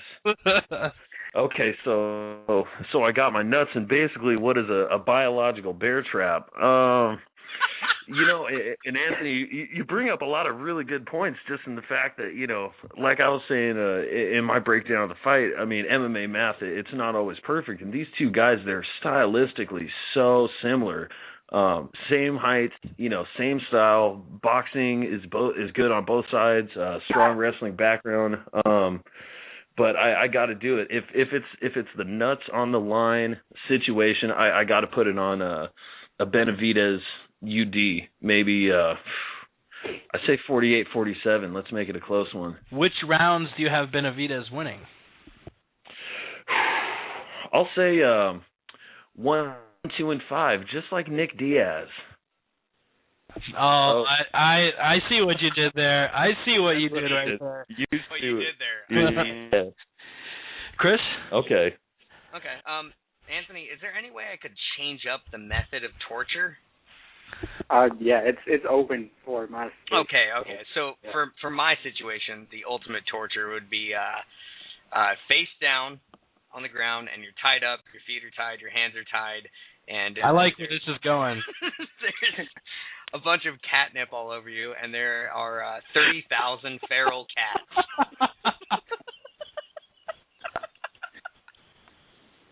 Is that okay? Can we do that? Can we do that one? I'd rather have 30,000 than one, because you would die immediately with a 30,000, whereas one would probably just start eating you. Okay. So I've got Benavidez. Let's get crazy with it. 4th round, guillotine off of a transition. Ooh, I like it. Off of a failed takedown attempt or something? Yeah, or off the cage. I like that a lot. What about you, Anthony from Arizona? What do you see happening if I had your balls in a nutsack, or had you tied up in doggy style position, covered in catnip, which is actually my preferred sex position? What about devoured by somewhere between 1 and 30,000 feral cats? No more than 30,000, though. 30,001 is no go. I think I definitely go with the kind of like the group decision here with Benavidez. I see him winning, but I'd play it safe, saying unanimous decision. I can't even. 4th or 5th round. Unanimous decision. It would be 5th round. Yeah, by a 4th or 5th round. First round decision. Yeah. All the judges just throw in white towels and just kill themselves. All of the judges are all actually Michael Bisping, and they're just talking shit about flyweights. Oh, I don't want to see any more of this. I'm really suck at that British impression. My 11-year-old boy could beat you, little faggot. Whoa. Dropping a hard F. Hey. Hard F, real hard. Yeah. We made fun of Down syndrome earlier. You can't really hold me to that. I completely agree with that, actually. With Michael Bisping, that kind of transitions pretty well into the next news topic. We've only got about 5 more minutes, so we may as well keep you on, Anthony. Make it a round table for the last few minutes of the podcast. I want to hear basically do you think Michael Bisping is annoying at this point, or are you enjoying his bad guy shtick? I mentioned before he got really agitated by just a random fan at his pre-fight warm-up, ended up having him thrown out, and he's been having a spat going back with Alpha Male, saying he wants to fight Benavidez, which I don't think anybody thinks that's really a fair fight, with Bisping outweighing him by 60 pounds. Actually tweeted, and I'm quoting him here, Uriah Favor, which he spelled favor, of course, F-A-V-O-U-R, British way, which I guess he's referring to, which is probably referring to all the favorable matchups the UFC's given him. He says, Uriah Favor, Joseph Benavidez, and the rest of the Munchkin crew talk shit because they're stuck in the bodies of prepubescent boys, and I'll take the Pepsi challenge with smug-faced little shit anytime. And Uriah tweeted back a pretty intelligent response. I was happy, because I think most of us are fans of Faber. Said, thought we were buddies, Bisping. No, I know that you can dish it out, but can't take it back at UFC. You're like a spoiled third grader. Grow up. Which it appears Faber's not really too happy with this troll shtick and this bad guy shtick. But what do you all think about it? You think it's annoying, or do you enjoy the bad guy routine? I'll start with you, Anthony. Yeah, I think it's annoying, especially in this sport. It's really a respectable sport, and MMA is like totally between all the fighters. You'd always see them, there's trash talk, but in the end, it seems like a respectable sport. And it's just, I don't really care for Bisping as a person. I think he's always been really annoying. As a fighter, I think he's pretty decent. I think he will beat Brian Stann, even though I like Brian Stann as a person, but as a fighter, kind of like vice versa there. But yeah, I just think it's annoying, and that he just really, it's just kind of childish, like he says. There's no point to it. He's calling out guys that he will never even have a chance to fight, like Uriah Faber. Like, that will never, ever happen. So why even talk shit to him, It makes no sense why he would just randomly do that. Mr. Money? Yeah, I'm kind of on the fence with Bisping. I always liked him when he was first coming out. He's kind of got this shtick about him. And it's just kind of funny because sometimes, he'll be that dick and he'll just be very rude and abrasive, and he'll make comments like, the ones you would just read off. But, then sometimes he does try to be the British gentleman, if you will. And it's like, dude, just pick a side. Like, that's why no one likes John Jones, because he's fake. He says he's a Christian, and then he gets a DUI driving drunk when he's got, 2 chicks in the backseat who aren't his baby's mama. I mean, come on. I would respect John Jones a hell of a lot more if he said, you know what, I like to drive drunk and I like to fucking hurt people in the ring. I respect that because that's real. But when you're going out and I like exactly, that's why everybody loves Rampage, and that's why everybody did love Rampage until he started whining a whole bunch, which is very unfortunate because he's the fucking man. And anyway, I'm just getting off on a tangent. Definitely, yeah. No, definitely a tangent. No. Actually, I was about to say we only have a couple minutes left, so let's avoid tangents. We'll put a bow on this podcast before it turns into a pumpkin, as Rogan would say. Chris, what do you think about Bisping? I'm gonna hand it off to you. You fuck.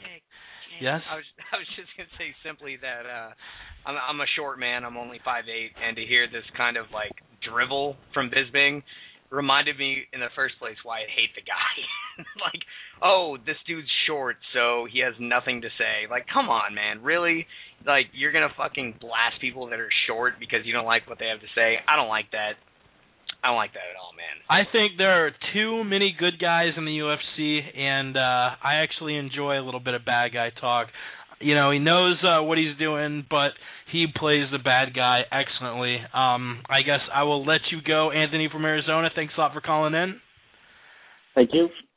Hi. And, we only got a couple minutes left. Really quick, one last thing I want to touch on. GSP signs an endorsement deal with the energy drink NOS. Chris, can we get a quick GSP jacked up on NOS impression? I don't always drink energy drink, but when I do, it is nice. It's like the rapper. I like to get fucked up on caffeine, B vitamin, stay safe, and most importantly, stay black. Stay black, cocksuckers. Patrick, thanks a lot for tuning in. Everyone go to MMAmental.com and check out that podcast.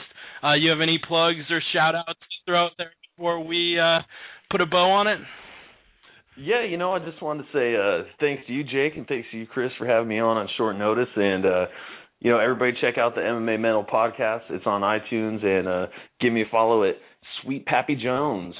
Sweet Pappy motherfucking Jones. Thanks, barbecue. And, we really appreciate you coming on and spending all of that time on the podcast. Thanks, man. And as YouTube reminds me every time I upload a video for copyright infringement, we'll take it out with a little bit of Van Halen. Thanks again, Patrick, for tuning in. Thanks to all of our listeners, too. We really couldn't be doing it without you. For Patrick and Chris, we gone. We gone. Thanks,